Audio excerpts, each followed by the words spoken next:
मैं हूं अयाज बरोही और अपने YouTube चैनल से आपकी खिदमत में एक मरतबा फिर हाजिर हुआ हूं। एक बड़ी खबर है जिससे आपको आगाही देंगे। आज जो है पुलिस ने जो रिपोर्ट जो है वो तैयार कर ली है कमसिन बच्ची के अगवा के मामले में, और इसमें अहम पेशरफ्त ये है कि मुलजिम ज़हीर और मुलजिम शब्बीर जो है वो दुआ ज़रा को कराची से अगवा करके लाहौर लेकर गए थे, और मुलजिम शब्बीर ने ये पुलिस के सामने एतराफ़ भी किया है। और इस जुर्म में जो है तीन जो सहूलतकार मज़ीद भी सामने आए हैं, जिनके नाम सामने आए हैं। इस हवाले से हमारे साथ सीनियर कोर्ट रिपोर्टर हैं अमीन अनवर, उनसे मालूम करते हैं कि पुलिस ने जो है आज कौन कौन से अपने रिपोर्ट में जो है वो इंकशाफात किए हैं। अमीन भाई, ये बताएं, आज ये एक और रिपोर्ट सामने आई है जिसमें पुलिस ने अहम इंकशाफात किए हैं कि कौन कौन से नाम है जो सहूलतकारी में मुलविस हैं, और कौन कौन से सेक्शन जो है वो ख़त्म किए हैं और कौन से लगाए गए हैं। जी देखें, अयाज़, पुलिस की जानिब से जो प्रोग्रेस रिपोर्ट तैयार की गई है, जिसकी कॉपी भी हमारे पास मौजूद है, और मैं उसी में से ही आपको जो अहम बातें हैं वो बयान कर रहा हूँ। इसमें जो अहम पॉइंट सबसे पहला वो ये है कि पुलिस का ये कहना है कि मुलजिम शब्बीर और ज़हीर के फ़ोन का कॉल डेटा रिकॉर्ड हासिल किया गया है, और वक़ूए के रोज़, यानी कि जब मग़विया को कराची से लापता हुई या गायब हुई, उस रोज़ शब्बीर और ज़हीर की मौजूदगी जो है वो यहाँ पर पाई गई है, और इसका एतराफ़ मुलजिम शब्बीर ने दौरान तफ्तीश भी किया है। मग़विया का ज़हीर अहमद से निकाह हुआ है और किसी अदालत ने अभी तक निकाह को गैर कानूनी करार नहीं दिया। मग़विया के मेडिकल के लिए अदालत ने हुक्म नहीं दिया, लिहाजा सेक्शन 375 जो है वो हज़फ की जाती है, जो कि जिस्मानी ताल्लुकात से मुतालिक होती है। ये भी आपको बता दूं, मग़विया ने सिंध हाई कोर्ट और लाहौर हाई कोर्ट में पेश होकर अपना 164 का बयान, जिसे ज़ाब्ता फ़ौजदारी में जो 164 कहा जाता है, वो रिकॉर्ड कराया है। रिपोर्ट में मज़ीद कहा गया है कि मग़विया ने अपने बयान में कहा है कि उसे किसी ने अगवा नहीं किया और अपनी मर्ज़ी से ज़हीर के साथ शादी की है, और लिहाजा मुकदमे से जो सेक्शन 364A है, यानी कि अगवा से मुतालिक, वो भी हज़फ की जाती है।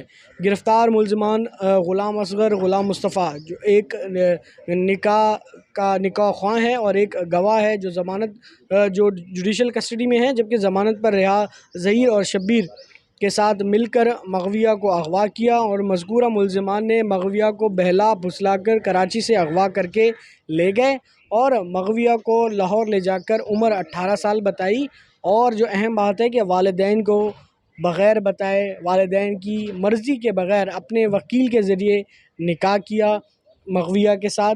अदम गिरफ़्तार मुलज़मान जो हैं वो इसमें नूर बीबी हैं, मुनीर हुसैन है और मोहम्मद वसीम, और राय खुरम पर जो है वो सहूलतकारी का इल्ज़ाम था। ताम राय खुरम के ख़िलाफ़ जो है पुलिस का ये कहना है कि उनके कवायफ नाकाफ़ी हैं, लिहाजा उन्हें भी चालान नहीं किया जा रहा। जबकि जो 27 मुलज़मान हैं, जिसमें मकबूल है, नज़ीर है, अनीस है, समेत 27 मुलज़मान को कॉलम 2 में रखा जा रहा है। पुलिस का ये कहना है कि उनके ख़िलाफ़ शवाहिद नाकाफ़ी हैं, लिहाजा अब मुकदमे में सिर्फ़ कम उम्री के अगवा, इंसदाद इंसानी स्मगलिंग और Sindh child restraint marriage act की जो सेक्शंस हैं वो शामिल की गई हैं, और 27 मुलज़मान को जो है वो कॉलम 2 में रखा गया है। पुलिस का ये कहना है कि उनके ख़िलाफ़ शवाहिद नाकाफ़ी हैं, लिहाजा उन्हें चालान नहीं किया जा रहा, और उनके नाम नीली स्याही से जो है वो लिखे गए हैं। और चालान में जो मफ़रूर मुलज़मान होते हैं उनके नाम आपको पता है कि लाल पेन सुर्ख इनके साथ लिखे जाते हैं।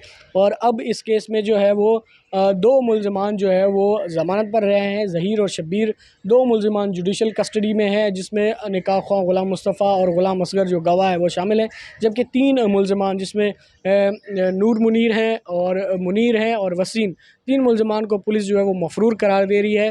ताहम अभी तक ये हतमी रिपोर्ट नहीं है, और इसका सप्लीमेंट्री चालान आना है। 5 अगस्त को केस की समाअत है जुडिशल मजिस्ट्रेट शर्की की अदालत में।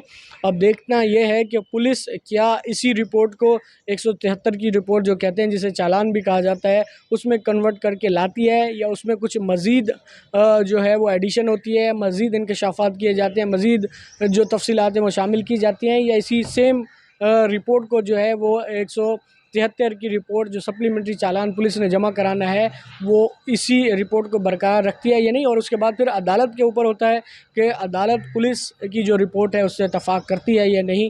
वो अदालत के अहकामात होंगे और वो देखना होगा कि अदालत पुलिस का जो सप्लीमेंट्री चालान है उस पर क्या अहकामात जारी करती है। बहुत शुक्रिया अमीन साहब। शाहिद हुसैन भी हमारे साथ मौजूद हैं। शाहिद साहब, ये आपने रिपोर्ट भी देखी होगी आप, अब ये बताएं कि ये अब अभी तक रिपोर्ट जो है अदालत में पेश नहीं हुई, सिर्फ प्रोग्रेस रिपोर्ट जो है पुलिस ने तैयार की है उनके पास है, और हो सकता है कि इसमें चेंजिंग भी पुलिस कर सकती है। लेकिन जो हमारे सामने रिपोर्ट सामने आई है उसमें 27 मुलजमान को के खिलाफ जो है अदम शवाहिद हैं और उनका नाम कॉलम 2 में रखा गया है। ये बता दें कि जब ये रिपोर्ट अदालत के सामने रखी जाएगी तो ये तो अदालत पे मुनहसर है कि ये चालान मंजूर करती है या नहीं करती। अगर चालान मंजूर नहीं करती तो क्या होगा?